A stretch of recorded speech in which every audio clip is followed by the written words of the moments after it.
Your help is needed to locate Luka Magnotta. This individual is extremely dangerous. He is a psychopath. He produces torture and murder videos to sell on the internet. We believe he is in Canada or Russia. Luka Magnotta has also sexually assaulted animals and sold photos of his crimes. If you see him, contact authorities immediately. Do not approach Luka Magnotta. He is a dangerous psychopath. Do not approach Luka Magnotta. For more information, please join our Facebook group. Please pay attention to his appearance. Look closely at these photos. Luka Magnotta is a bisexual porno star and model. He may also be in the United States, Los Angeles or New York. He has killed many animals in horrible ways. Join our Facebook page and help find this psychopath.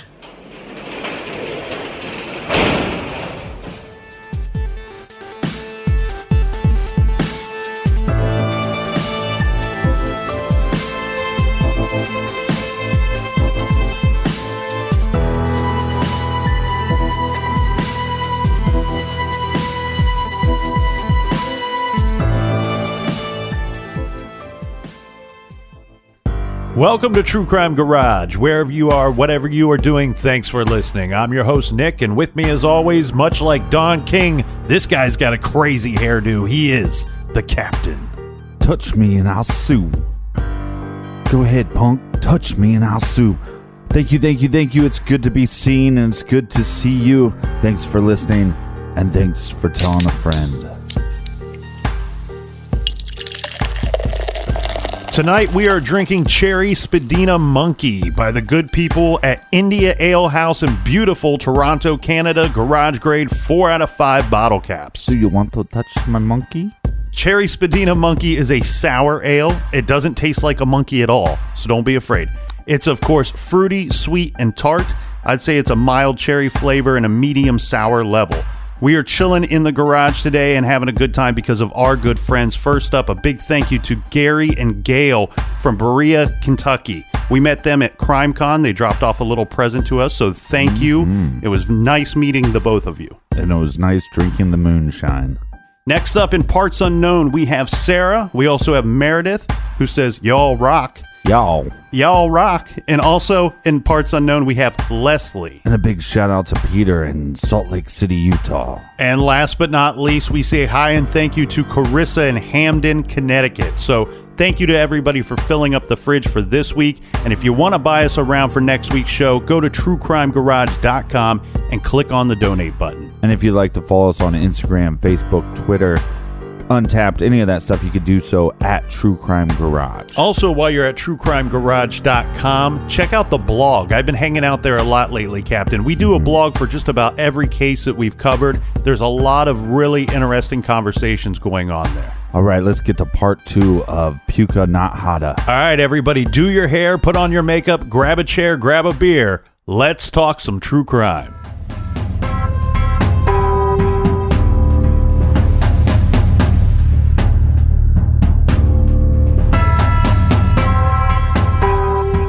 Luka Magnotta was born in 1982. His birth name was Eric Newman. His parents were very young when he was born, and they divorced, and he goes to live with his grandparents. But they divorce as well. Luka is diagnosed with depression in his high school years, and he's prescribed medication. Now, in 2004 is when he first gets in trouble, right? We see Luka, he becomes friends with a 21-year-old girl online. And she has the reported mental capability of a 12-year-old. He would take advantage of their relationship, and he ended up taking some of her credit cards, and he used these to rack up about $10,000 worth of fraudulent charges. Now, there's also the thought that he sexually assaulted this woman and videotaped it. The sex charge is ultimately dropped. He only ends up being charged with the fraud charge. But at the time, he is warned that you have a medical problem and you always need to take medication for this medical problem. And if you don't, your life is going to get messed up. In his early 20s, we're going to see Luka start trying to become some kind of a star, some sort of famous person. Yeah, he's obviously seeking fame and fortune, and we can see this by things he's trying out for. You know, we talked about he tried out for the show called Plastic Makes Perfect, a reality show. He gets rejected for that. He tries out for a show called Cover Guy. It's about finding the next male underwear model, and he is rejected for that. He does some work in the porn industry. He did a couple of movies, I guess. He also did some dancing and escort work. He was also featured in a story by Naked News. I guess this is where they give you a news story, but they also strip down as well. Yeah, I believe on there he did like some kind of interview where he talked about his work in the adult entertainment industry. And he didn't go by Luka Magnotta in this interview. He went by one of his other aliases. Now, with Luka, we also see a developing fascination with serial killers. And it's pretty extensive how much he gets into this fascination to the point where we see he claims, well, it's really presented as that somebody else is claiming this, that he has some kind of relationship with the famous Karla Homolka, that they are dating one another, that they're in a romantic relationship.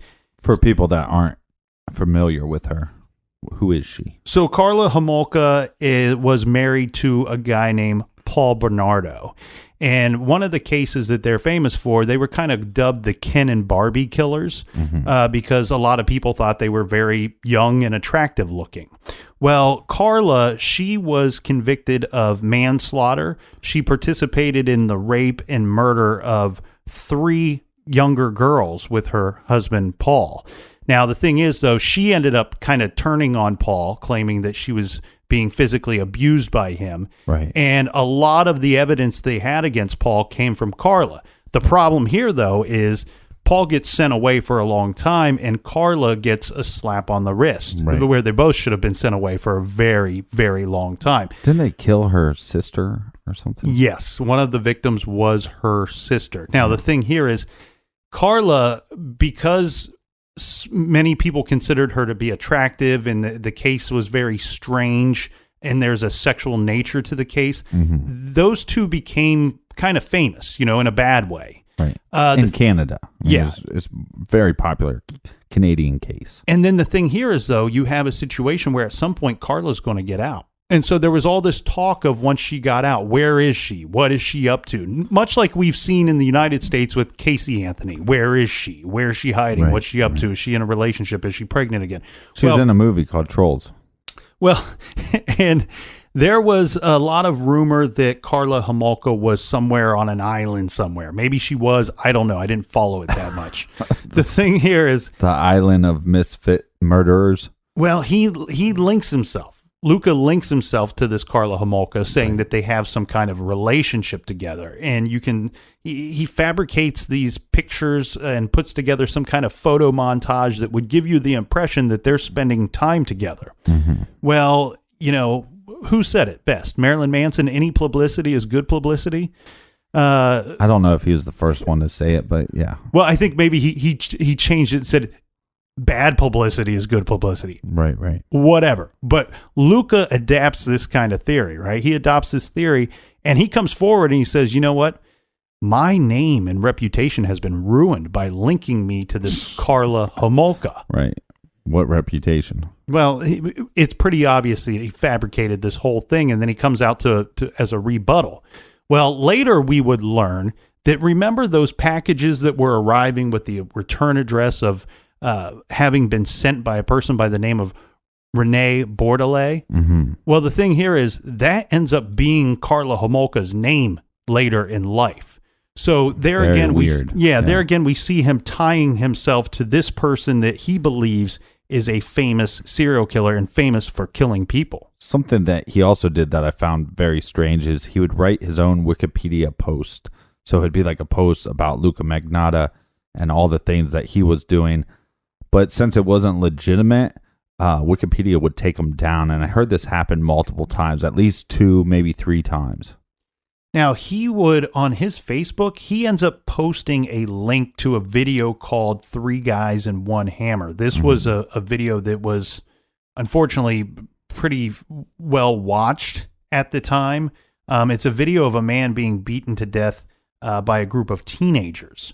Well, then afterwards, the three guys in the video, they kind of became a bit of an internet sensation. A lot of people watch this video. Right. The thing here is, ultimately, these guys are captured and caught and tried and convicted for their crime. Right, because it was a real murder. It wasn't a hoax. You know? And that's, there's some issues I have here with a lot of these crazy videos that people want to watch.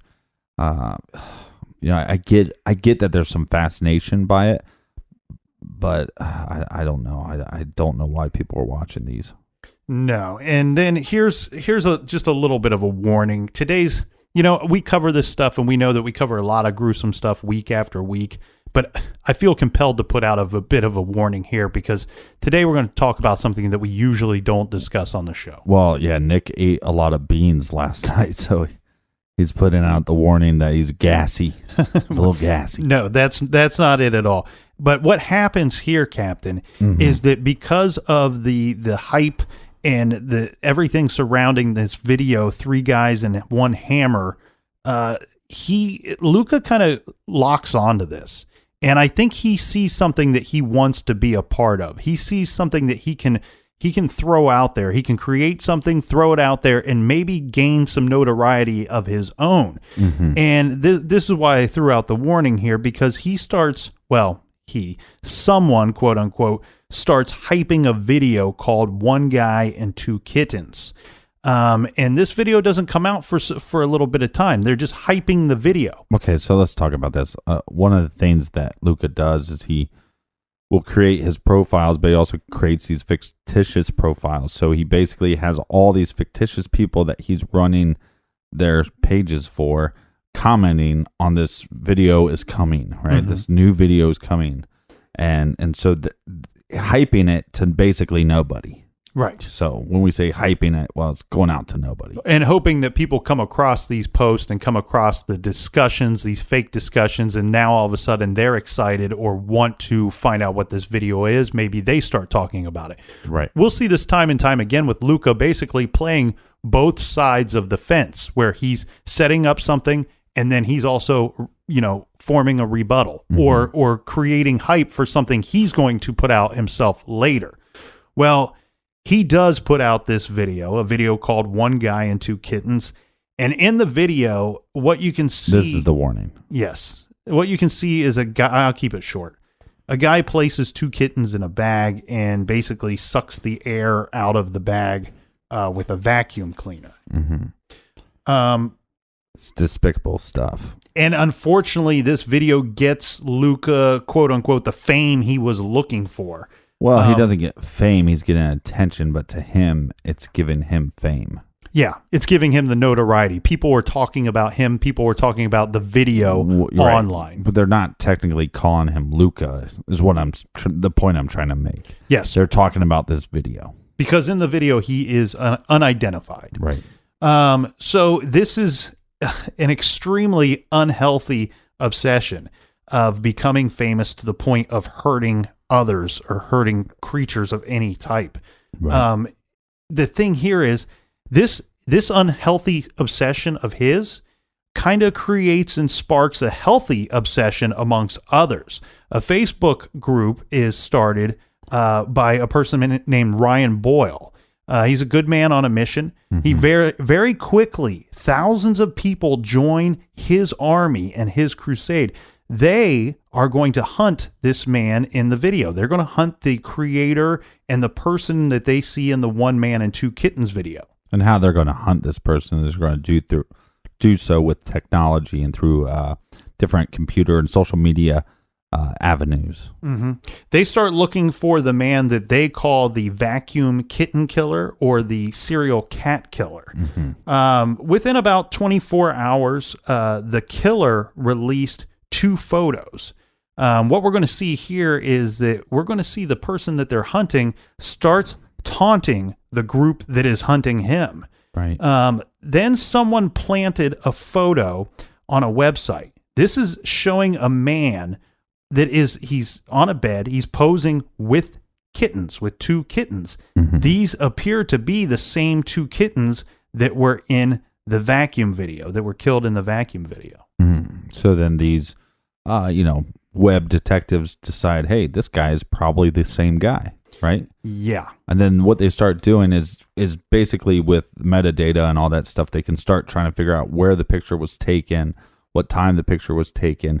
And basically through a bunch of their research, they start realizing a lot of these items that are in the videos, as far as couches or chairs or whatever, match up with all these pictures that Luka has posted of himself in his apartment. Mm-hmm. And then after that, while they're looking, and they believe they're getting close to finding their guy, someone creates a post or an email.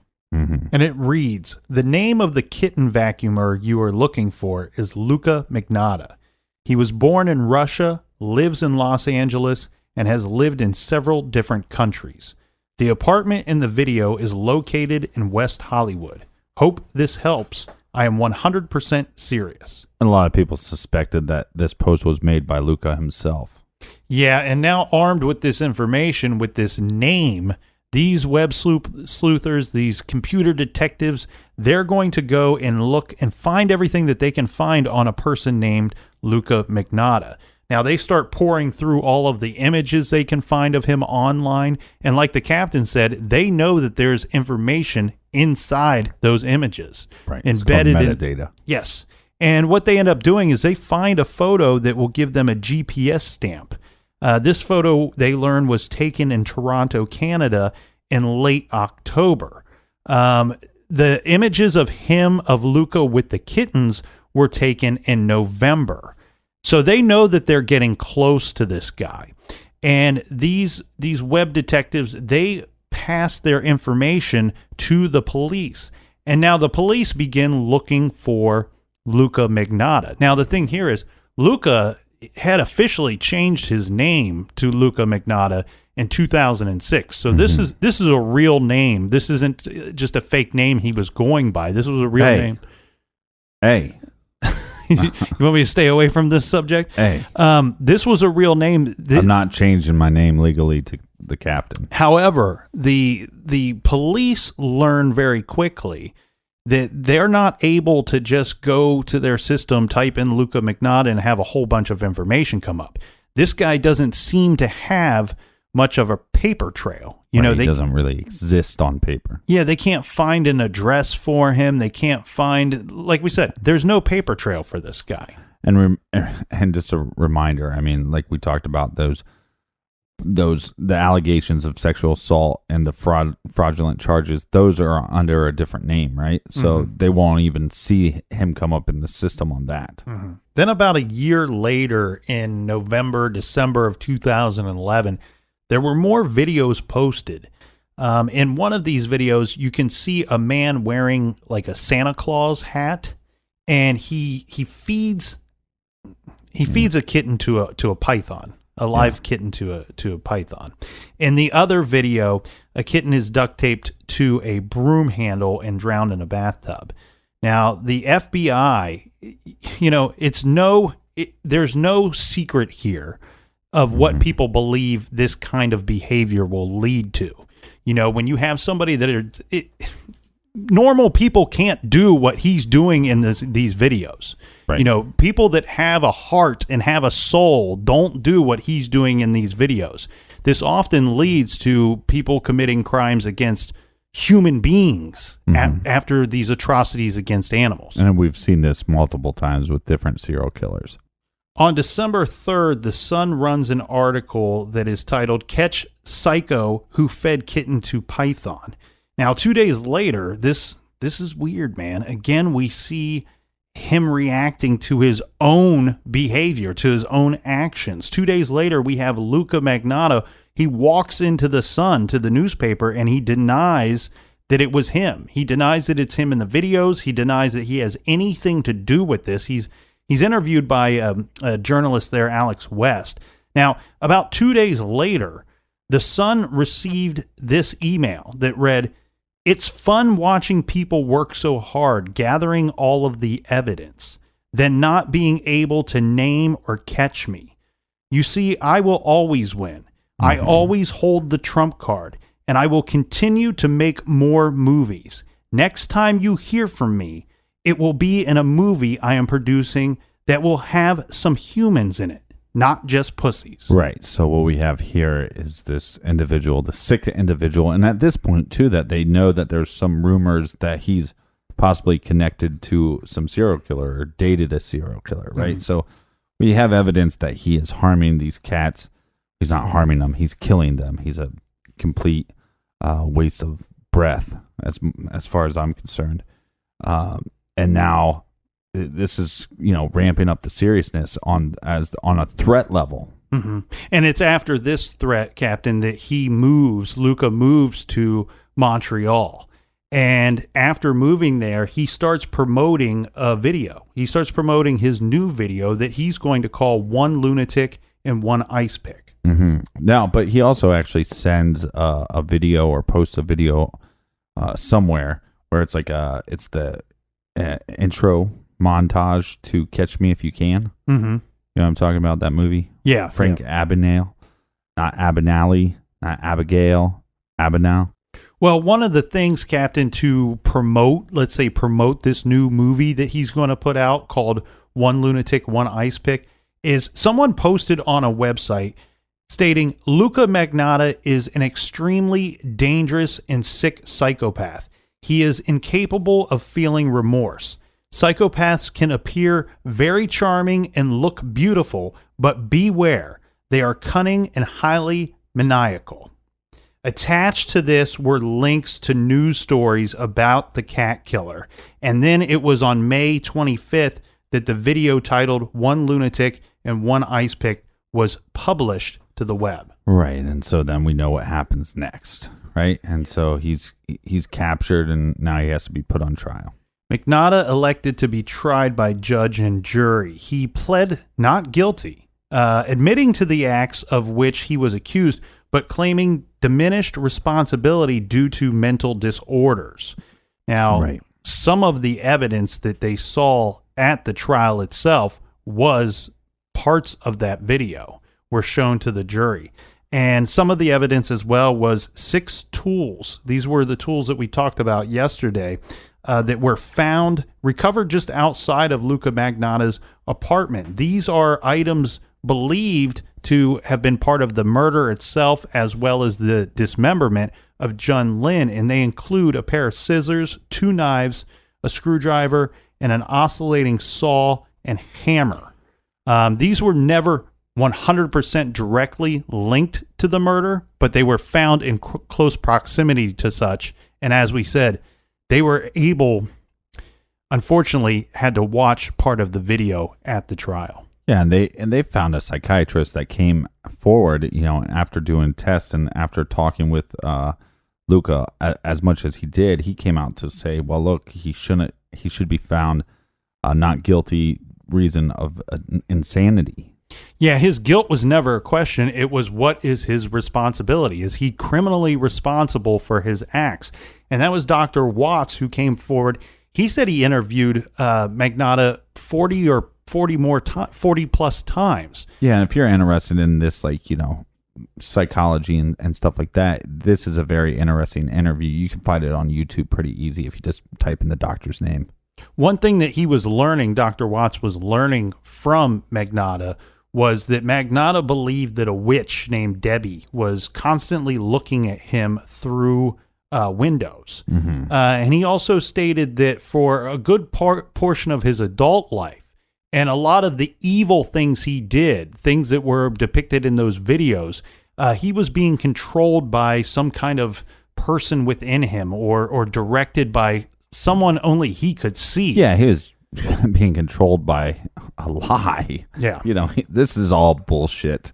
I do respect this doctor. I mean, I respect the interview that I saw on him and some of his theories on Luka Magnotta, but all this is just a bunch of malarkey this is a sick individual that gets off on getting attention because they never got attention when they were a kid. And all these stories about these witches and these demons telling them to do stuff, it's a bunch of horse shit. Well, I mean, we see from Magnotta that he has no problem being an actor. He loves turning on that phone and recording himself and turning on the camera and acting in stories that he's creating. You know, so he has some evil creativity. He has some acting ability. I'm with you. I didn't get any bad vibes from that doctor, from Dr. Watts. I enjoyed his interview, but I'm with you. I think that this is a lot of this is an act. I think he had some pre-diagnosed conditions that would help further believe that he was probably suffering from a lot of things at the time. Right. But he ultimately, he ran. He fled from the crime. Not only that, but he tried to cover his tracks, and stuff like that. That's the thing to me. It's like, one, I think this was premeditated. We talk about him hyping the video, so it's all premeditated. Then he's trying to flee. He was trying to, be smarter than the cops and anybody looking for him. He kills, cats. You piece of shit, you killed a cat, and then you're going to go online because you have zero friends, zero things going on in your life, and you're going to taunt people by killing cats. You're one of the biggest pieces of shit we've ever had to cover. Well, and ultimately, the trial doesn't last terribly long. I think it was like 12 weeks or something like that. But ultimately, he is convicted of the murder of Jun Lin. And, for a while, they were looking into Luka for other possible crimes. And I think they tried to tie him to one that took place in California. But there was really, truly no link there. Yeah. And I applaud this jury for looking at the evidence and saying, hey, look, based off all these things, he's not, criminally, defined as being insane. Yes. And the thing here is, Captain, I've had some people ask me, because of this particular case, and we've seen other evidence of this as such on YouTube and Facebook and things like that. I've had some people ask me, what are your thoughts on YouTube? What are your thoughts about these violent crimes getting put on the web for people to see? Are you upset that these outlets exist? So making people want to create these videos and put these things out. And the thing here is, Captain, in my humble opinion, anytime I've heard about these or read about these stories, I believe I'm hearing and reading about people that would commit these horrible crimes anyway. We might be in some way fortunate that they are dumb enough to put it on the web because it ultimately leads to their capture. Well, what are your thoughts on Luka as just an individual? I'm not going to lie to you. I do see somebody that I believe suffers from some illnesses. Yeah, he definitely has some mental illness. The one that really, where I called into question my own thoughts about Luka, there's a video of him where I think he's like listening to Madonna, and he looks like he's almost dressed himself up like Madonna. Like he's got the fake blonde hair and he's put on a lot of powder on the face and the red lipstick. And it's called a typical Friday night, bro. And he's coming off like he's giving some kind of interview, or if somebody's asking him to be on camera. And the thing that bothered me so much about it was he was believable to me. It had I not known his personality, had I not had more evidence about who this guy was, I think I would have believed somebody else was in the room with him recording him. And that caused me to question a lot of his mental state. However, like you said, like I said, this is somebody that fled from a crime he knew was wrong. You can't be criminally insane if you do something and you know it's wrong and you flee the area. Yeah, and the more I dove into this individual, I mean, there's parts of him that I feel bad for. One, there was talk about being abused when he was a child and being beat a lot. Also, just being kind of picked on in school, but also maybe not even paid attention to, where nobody even, like he was the invisible kid or something. So there's parts of that I feel bad for. And then maybe that was the reason why he was trying to be famous. It didn't seem like he was going after having a skill. I mean, it's one thing if you want to be like a bodybuilder or a musician or actor or something. Didn't seem like he wanted to do anything. He didn't want to get good at anything. Like when he talks about, well, I go to the gym. I go to the gym all the time. You didn't lift one single weight. Maybe you lifted some Cheerios in the morning. But so all that stuff is very difficult for me because I feel bad on those levels. And I also feel like, maybe because of the mental illness, it made his fascination of wanting to be famous for almost no reason, get way out of control. Mm-hmm.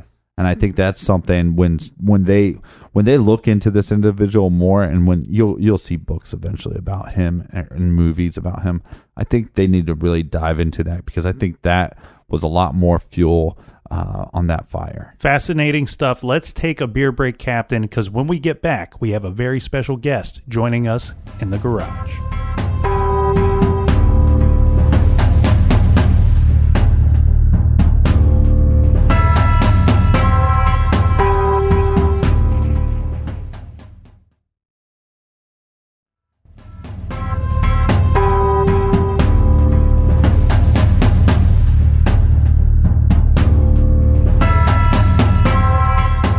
All right, we're back. Cheers, everybody. Cheers, and we have a very special guest with us in the garage here today. Calling in from north of the border up in Canada, we have the host of the great show True Murder, journalist and true crime author, Dan Zupansky. The godfather of true crime. Well, thank you very much. It's a great pleasure. I'm a big fan of the show, so I'm always interested in talk about true crime. Dan, when the story first broke about Luka Magnotta, what was your initial reaction? Well, it's after working with Sidney Tierhuis and the subject of Trophy Kill, what I realized is that we had a new legion of psycho killer where they didn't really have the time or the will to kill 40 or 50 people to get famous, so they had to create such a sensational crime and combine all the elements of all their serial killer heroes into one magnificent and shocking crime. And I thought that's what Luka Magnotta had achieved. So, Dan, did you know that there was a suspect right away? Because when news was coming out down here, we were unaware that there was already a suspect and already a manhunt underway. Did you anticipate a lengthy investigation? I don't know if I can't remember exactly what I thought in those terms, but quickly I gathered as much information as was reported, and they soon found the body of Lin Jun, the 33-year-old computer science student. And so the manhunt was on, and they were looking for Luka Magnotta, but in the stories, quickly there came to be the story of the kitten killer, one boy, two kittens, and the hunt, the American and international hunt, for Luka Magnotta, and they had named Luka Magnotta. It was various characters, including the Barbie twins and Panzarella from Rescue Inc. And these guys had identified Luka Magnotta as the kitten killer, and they were already on his tail, reporting him to the police. So that investigation helped identify Luka Magnotta and understand the story of Luka Magnotta. So when he was on the run, I knew he was a psychopathic killer, a very unique one, that obviously posted the murder set to music on a site, very much like somebody promoting a music video or movie. He had been online previously promoting this video that was to come, and had actually spoken to a UK Sun reporter and had predicted that he would be in a movie involving humans and wouldn't be just pussies anymore. This is what quickly had come out mainly from the investigation that was underway looking for this kitten killer, somebody who had asphyxiated a couple kittens on a video and posted it on YouTube.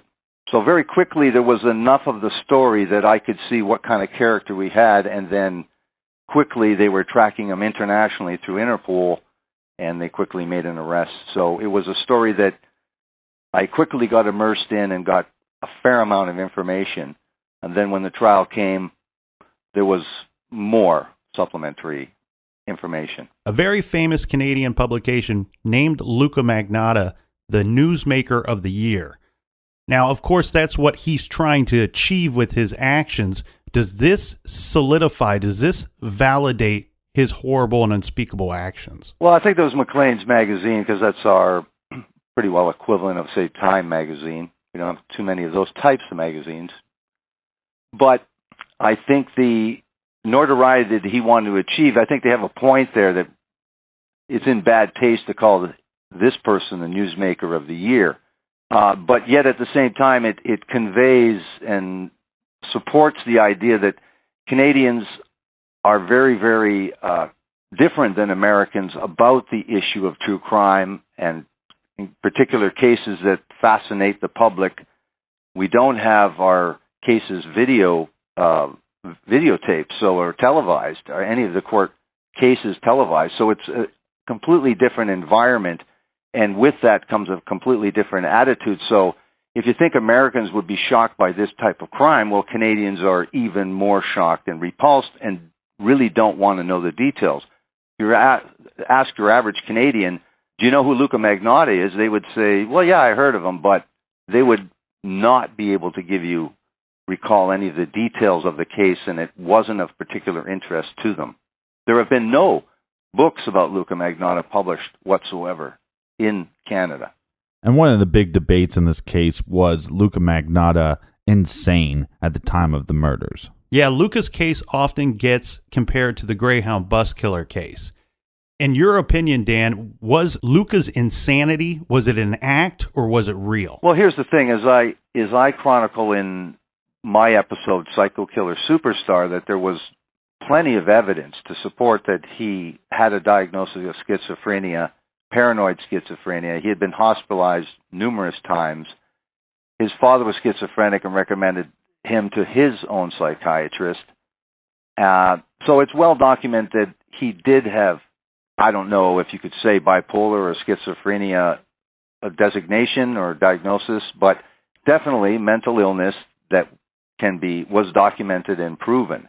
Yet at the same time, when you talk about the insanity defense, and you brought up the Greyhound bus cannibal killer, where you talk of the definition of insanity, where a person that the Greyhound bus killer would fit that definition. With Luka Magnotta trying to evade capture, doing all this promotional stuff for years, creating 70 Facebook accounts, creating rumors about himself dating Carla Homolka, one half of the serial killer Bernardo and Homolka. Everything he did to create a different or an image of himself as more successful. So again, delusions of grandeur, and again, narcissism on display, the notoriety that he craved. And yet at the same time, he could be schizophrenic, he could be bipolar, could be paranoid schizophrenic, and yet he could be a psychopathic killer. He could be both. And I think that's what we had here.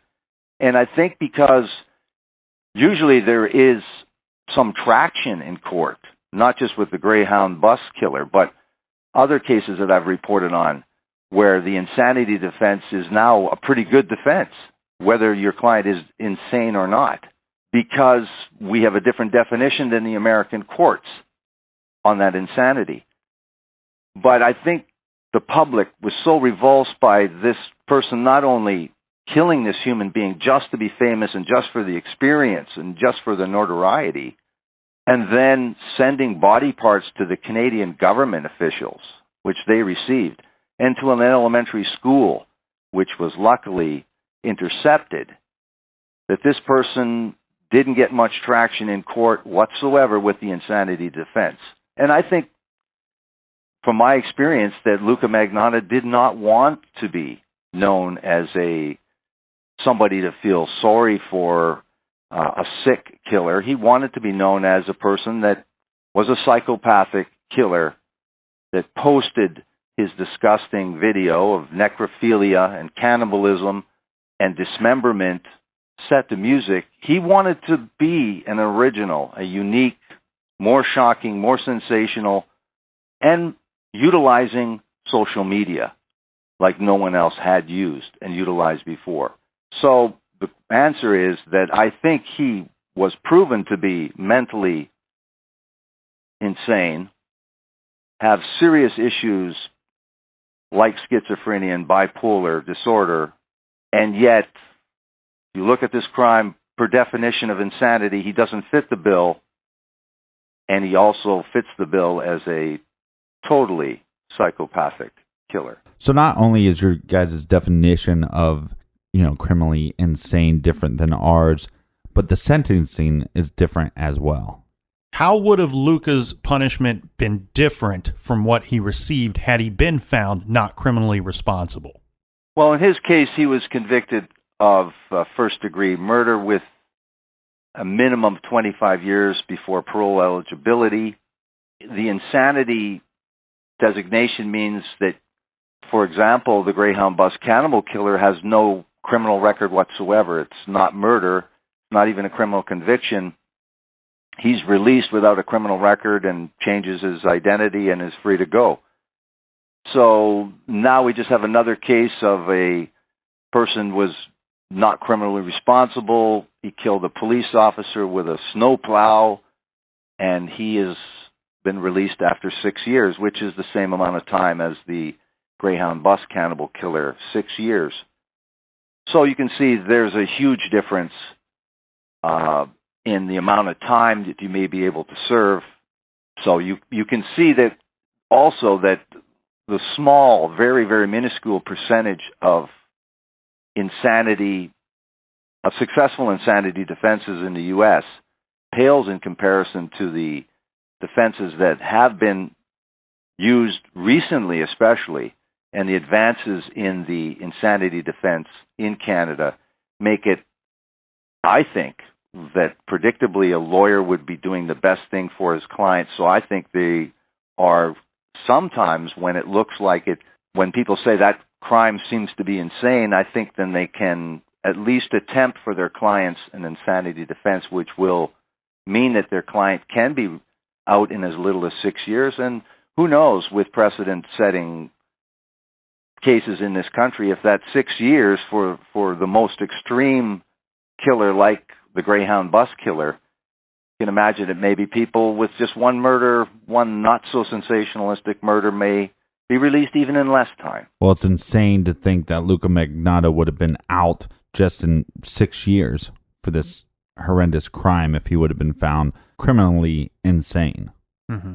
Dan, from an outsider's perspective, it appears that Canada might be focusing on treatment and rehabilitation for violent offenders. Is this progress or is this a step back?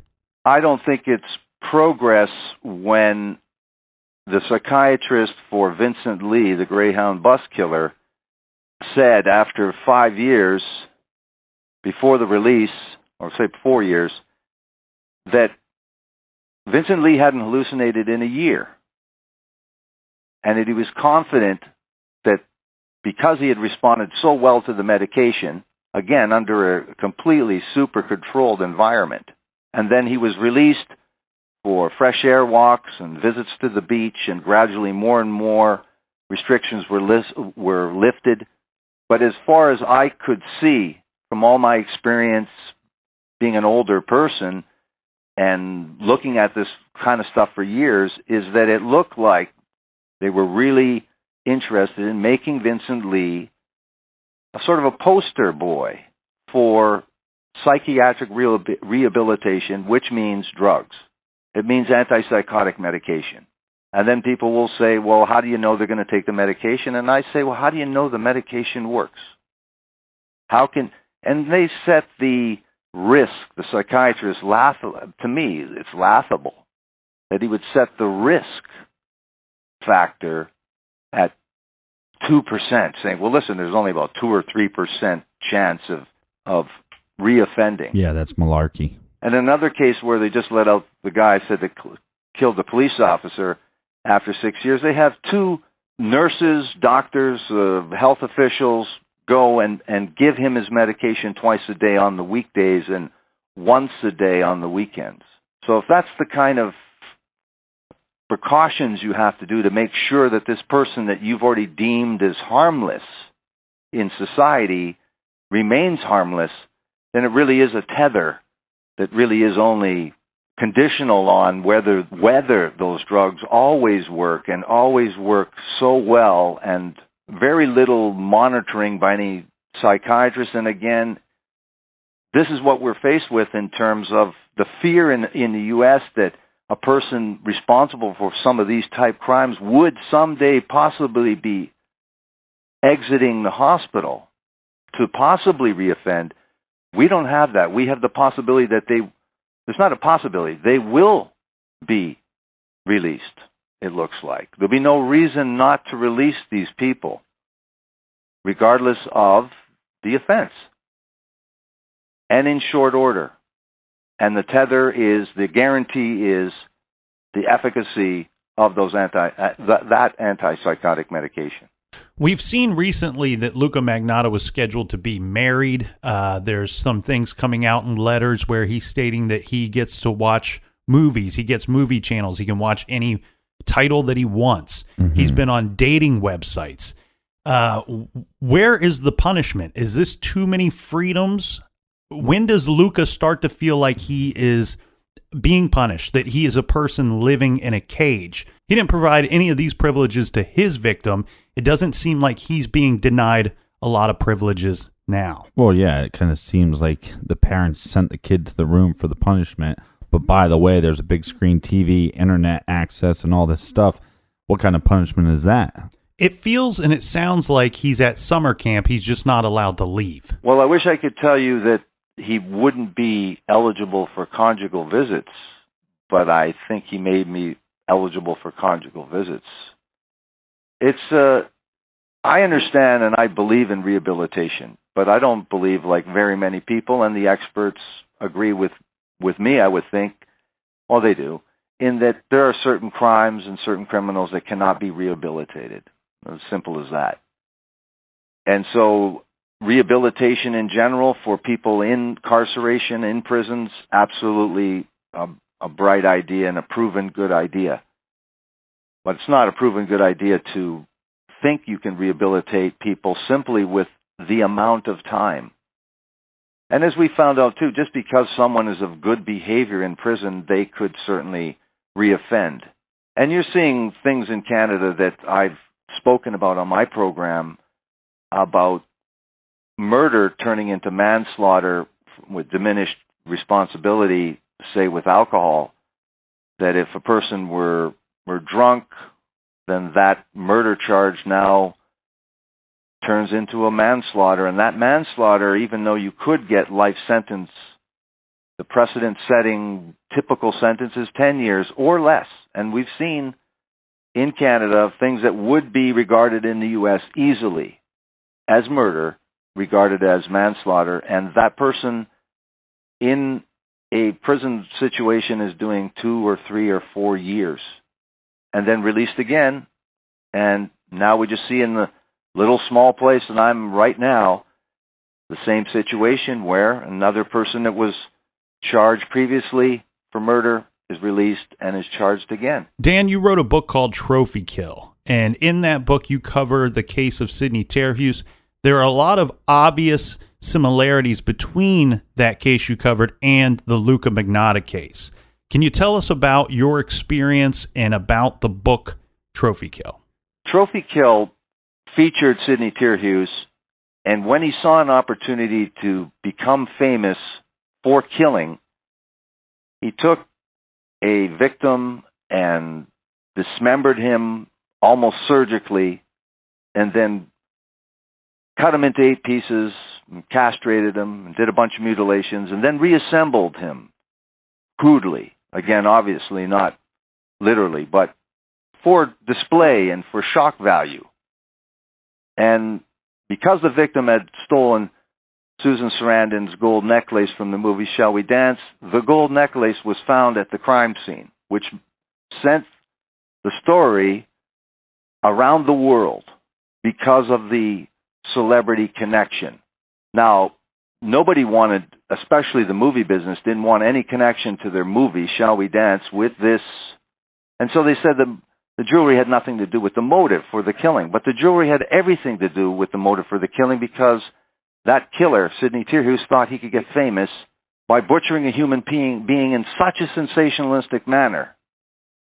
But he didn't stop there. He went and contacted journalists, and some of them were very, very shy about getting involved in this case, in particular, and I wasn't. And so I became involved, and he revealed all kinds of things about the necrophilia, his utter enjoyment of the defiling and the dismemberment, and everything involved with this experience of killing. And these are the kinds of stories that would appear in the Canadian media. Sidney Tierhuis seemed to be competing with his heroes, as he told me, his heroes, Jeffrey Dahmer, Dennis Nielsen, John Wayne Gacy, Ted Bundy.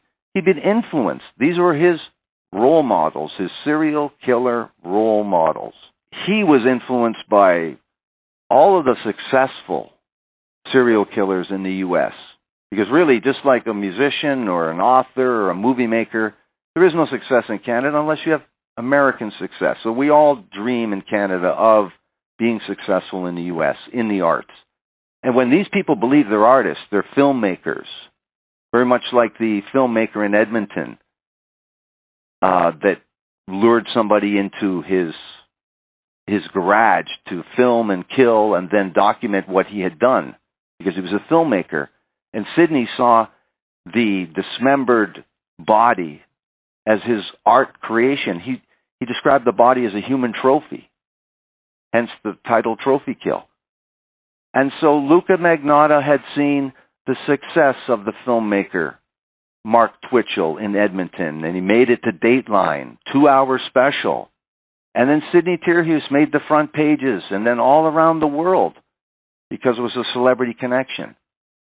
And so by the time Luka Magnotta came around, he was aware, as these guys all are aware, of the upcoming serial killers on the rise and the legends. And what the legends did and how they became the leaders, the most infamous. And he said, well, necrophilia, cannibalism, filming it so that it's for posterity, it's captured forever, posting it on social media, on a gore site that has thousands of people visit every day. Then creating the hype and creating a whole interesting model porn star background for himself, reality star background for himself, created by himself. So that's what the connection was, is that Sidney tried to outdo everybody else and get famous with one, and then intimate that he was, and insinuate that he was a serial killer. And Luka Magnotta didn't have the time, like the Green River Killer, to kill 49. So he just killed one in the most sensationalistic manner he could think of. So is there similarities? There's similarities in the same kind of mindset.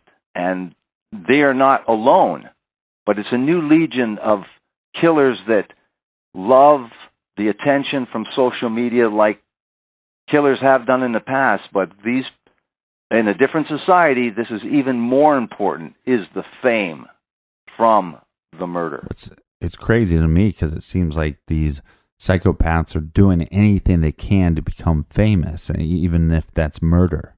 Yeah, Dan, is this a new form of sickness? Is this a new illness that the internet has brought to us, seeking fame and fortune through murder? I think it's a symptom of the madness that we live in, where compulsion and obsession and distortion of fact, not distortion of fact, distortion of reality. If people are living lives that are unsatisfying but yet can live online and live a different life, at least they think that's the attempt. I think it's a symptomatic of sort of a mad world. You have all kinds of people that really haven't achieved anything, and yet they want to do something like this just for the notoriety, just to be famous at something. And I think it's a misunderstanding that everybody has the same kind of values. I think there are a lot of people, through a lot of various reasons, they just are the opposite and of a lot of people and have different values and completely have been conditioned to think differently about the world. And they're angry. And they don't achieve much, and they think they're not a part of something. And I think when you have just enough people interested in the same deviant thing that you may be interested in, it gives that person comfort and thinking that they are finally in part of a community that understands them.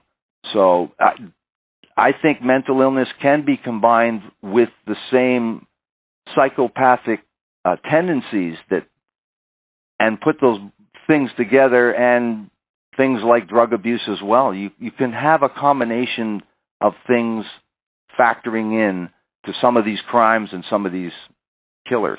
I'm still kind of freaking out. I figured after about 20 minutes or so I'd calm down, but we're in the garage with Dan Zupansky, the godfather of true crime. Pretty wild. And Dan, we really appreciate your time here today. Is there anything regarding this case that stood out to you?